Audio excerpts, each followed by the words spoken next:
Lapkričio paskutinį šeštadienį, 29 dieną, vyrai, kviečiame jūs kartu su savo vyresniaisiais sūnumis, draugais, atvykti čia į Klaipėdos Švento Pranciškaus Asyžiečio bažnyčią ir mes čia turėsime metinį šeštadienio šventimą vyrų maldos dieną.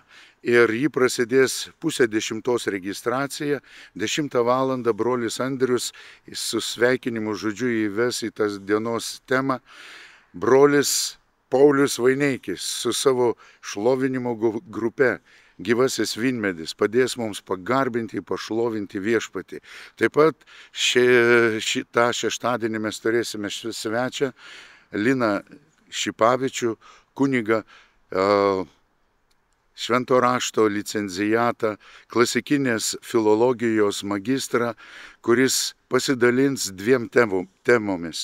Pirmoji tema tai bus Emauso mokiniai, antroji tema kalbės apie laišką romiečiams.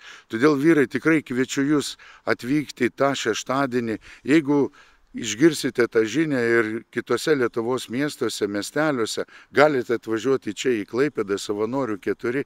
Mes netgi turime svečių, Švento Pranciškaus svečių namus, galėsite savaitgalį su šeimomis praleisti čia prie jūros.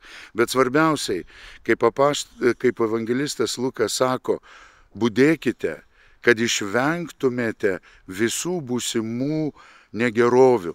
Todėl yra labai svarbu, ypatingai šiame laikotarpyje, kai tiek daug visokio chaoso, toje pliūrėje mes gyvenantis vyrai, pagaliau pakilkime ir savo širdis nukreipkime link Kristaus karaliaus, kad būsimą adventą mes galėtumėm pradėti su uždegtais tikėjimo žiburiais. Taigi, lapkričio 29 dieną, šeštadienį, laukiame jūsų Klaipėdoje Savanorių 4.